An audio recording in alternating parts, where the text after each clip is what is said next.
Oke, halo semuanya, kami dari Kelompok 3 kami akan memaparkan materi tentang ransomware setelah bentuk kejahatan cyber yang sangat terbaik di era digital saat ini.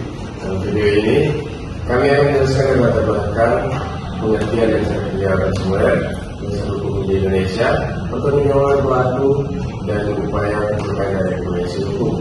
Namun sebelum itu kami akan memperkenalkan diri kami masing-masing.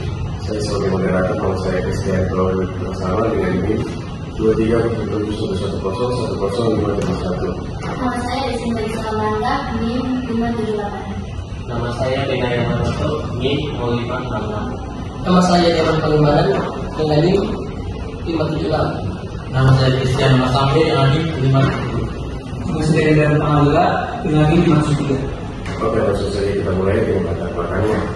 Namun sebelum itu, saya mau bertanya kepada saudara Christian Masambe tentang apa sih itu ransomware? Bisa jelaskan sedikit sebenarnya?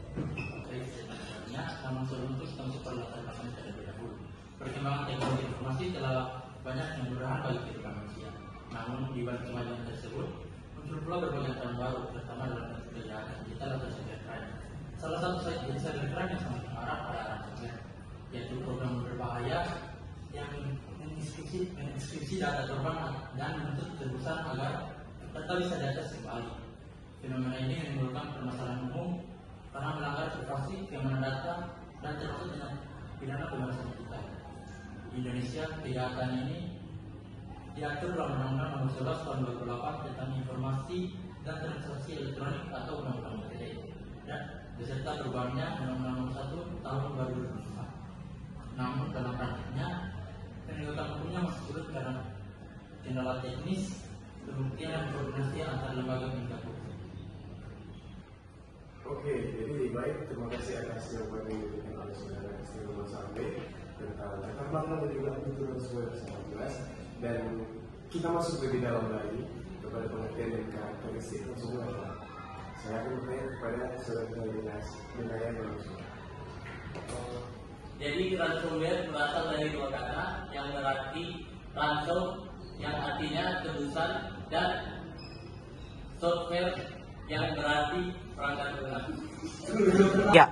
Jadi secara sederhana ransomware yang berarti berasal dari dua kata, ransom yang berarti tebusan dan software yang berarti perangkat lunak.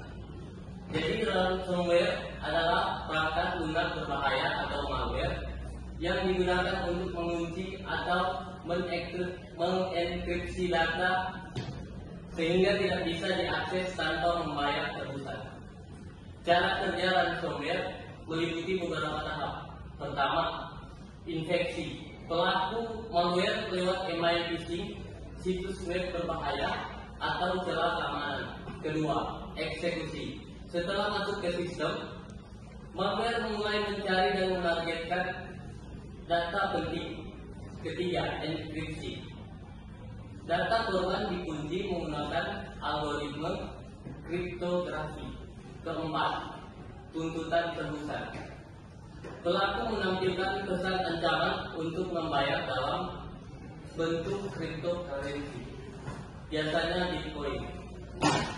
Kelima, dalam beberapa kasus juga terjadi eksfiltrasi data, yaitu pencurian data sebelum dienkripsi, disebut modus double extortion. Baik, terima kasih atas jawaban dari saudara saya Benaya Manoto. Kita lanjut lebih dalam lagi tentang dasar hukum dan pengaturan di Indonesia.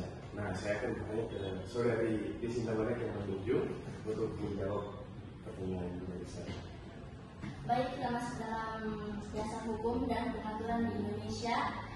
Dalam sistem hukum Indonesia, dasar hukum utama untuk menjerat pelaku ransomware adalah Undang-Undang Nomor 11 Tahun 2008 tentang ITE, sebagaimana telah diubah dengan Undang-Undang Nomor 1 Tahun 2024. Beberapa pasal yang relevan antara lain Pasal 30 tentang akses ilegal ke sistem elektronik. Yang kedua, Pasal 32 tentang perusakan atau pengubahan data.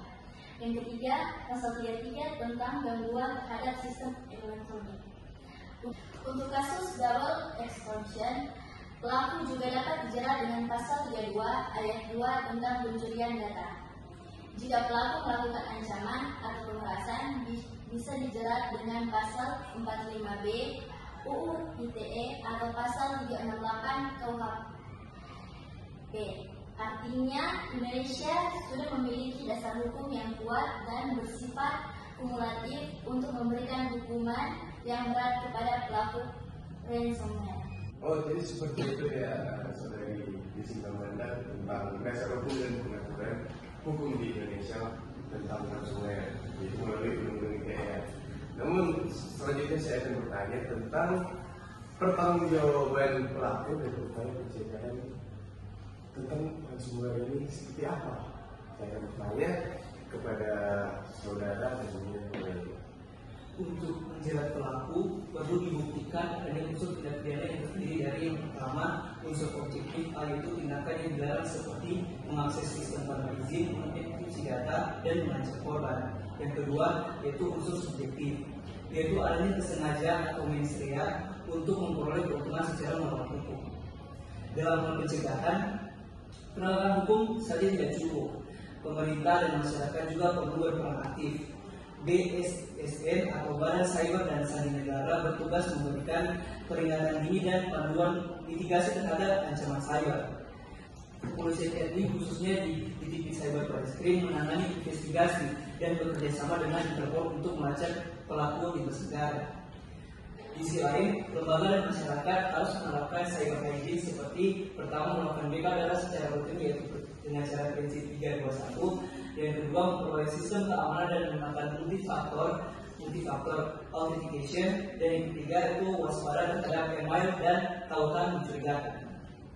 Oh, jadi seperti itu ya tentang pertanggungjawaban pelaku dan juga upaya pencegahan dari tindak pidana cyber itu ransomware di Indonesia.